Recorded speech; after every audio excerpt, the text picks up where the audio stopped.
Hey guys, Mr. Middleton here. Today we're looking at adding and subtracting polynomials notes. At the end of this video, you should be able to add and subtract polynomials. Okay. Funny thing about this section, it's really important for you to be organized. I know I say that a lot, but it is. Okay. We're adding and subtracting, so it shouldn't be mathematically difficult. It's going to be difficult for us to make sure that we're keeping terms in line and we're doing like terms and we're writing our answer in standard form. So here's the tips. Put both polynomials in standard form first. This helps us to get organized. And then identify your like terms. There are two methods that we can use here. This first problem asks us to find the sum between these two polynomials. There's a vertical method and a horizontal method. I really don't care which one you choose to use, but here's how they go. For the vertical method, less thinking. Okay, you line up the like exponents, you add and subtract the coefficients. I spelled it differently. And then the exponents don't change. Remember my rule of thumb, if it has to be the same, it has to stay the same. Okay, and so as we look at this first problem, we have 4x squared plus 6x plus 7. That's already in standard form. 4x squared plus 6x plus 7. Okay, next we have 2x squared minus 9x plus 1. Okay, we're adding these together. Okay, and so all we do now is just go through 4 plus 2, 6x squares. Notice our x's don't change. Positive 6x, negative 9x, negative 3x. 7 plus 1, 8.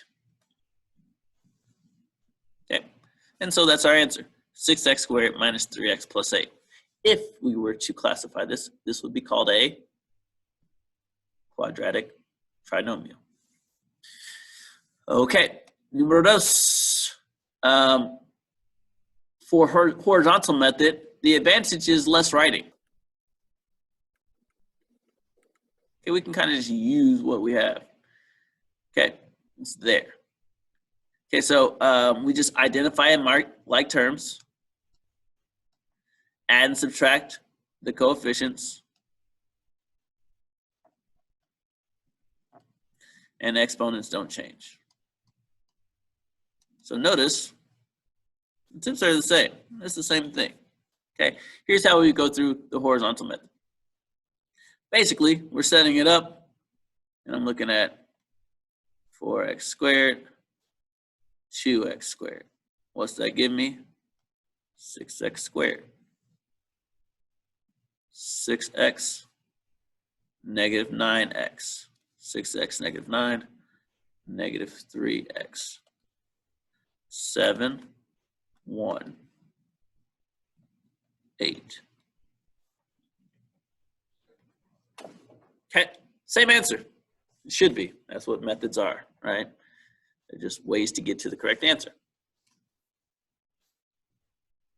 All right, try this one. Don't care which method you use. As I look through here, see this is to the third. Oh yeah. I don't care what method you use, excuse me, but I'm going to show you this in the vertical method. So first one's written in standard form. That's great. I have 9x cubed. Then I have 13x and minus 7. Here you'll notice that it goes from x cubed and over x squared. There's no x squared. But for the sake of the problem, I'm going to write 0x squared here plus 13x minus 7. Okay, and I did this as a space saver so that if I had an x squared, I could write it down without having too much to think about. So this next problem, notice I have 0x cubed. Nope, I don't. I have negative 3x cubed. Okay, negative 3x cubed because that was not written in standard form.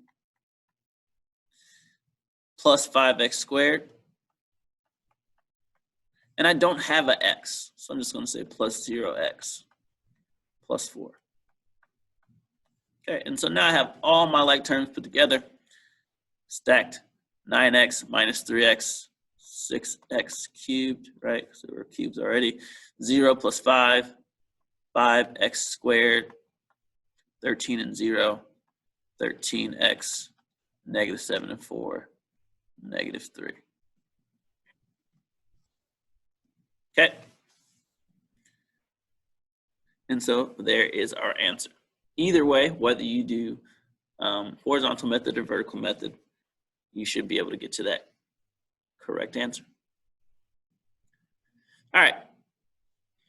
Here, now we're going to talk about subtraction. And we're only going to talk about subtraction for a little bit, okay? Because our trick for doing subtraction is flip every sign in the second polynomial, okay, the one following the subtraction problem, the subtraction sign, and then the problem becomes an addition problem. Okay, and why does this work? This works because the minus sign is a -1 in front of the second polynomial. Therefore, if you are distributing -1 into the second polynomial, that flips each sign. Now you might be like, well, why would we do that? Why not just subtract every time? It sounds easier than it is actually, and that's why.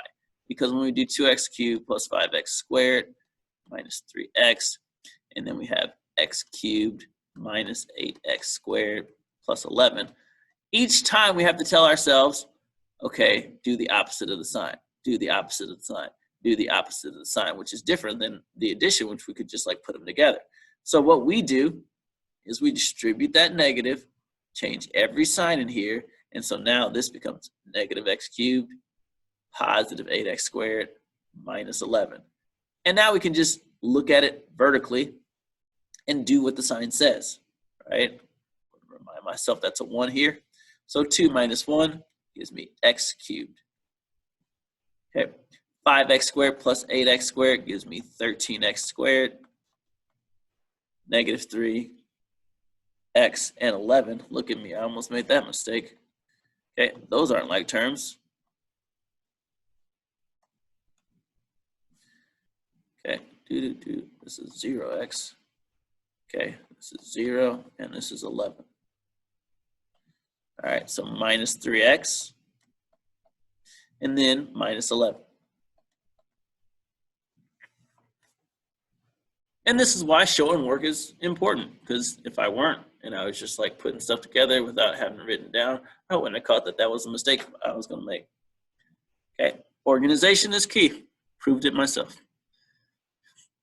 All right, try this one out. Here you got 7m squared.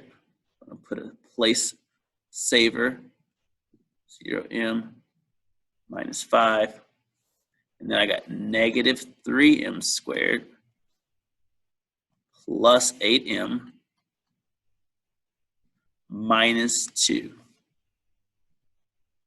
Okay, and that way I've distributed this negative each of those. And so I can now make this an addition problem, which just says, do what it says. 7m squared minus 3m squared, 4m squared. 8 plus 0 is 8m. Negative 5 minus 2, negative 7. All right, the perimeter of the figure is 25c plus 9. Write an expression to represent the last side. Okay, so perimeter, we find perimeter by adding all of our sides together, right? So in this problem, it basically says we're only missing one side. What is that one side? I would recommend starting this problem by saying, what do we have left? Or what do we have already? So I got 3c, 9c, 20c. Okay, that's minus 4 and plus 7. So that's plus 3. 20c plus 3. All right, so far that's what we have here.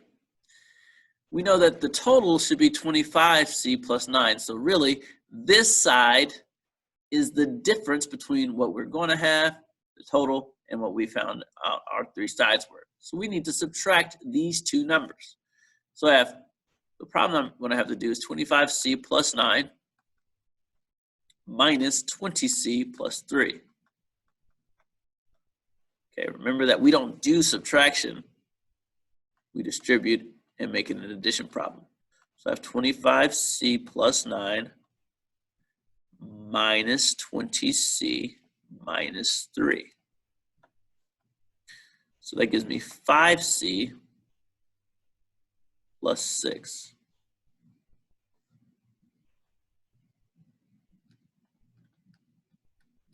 Okay, and that is adding and subtracting polynomials. See ya.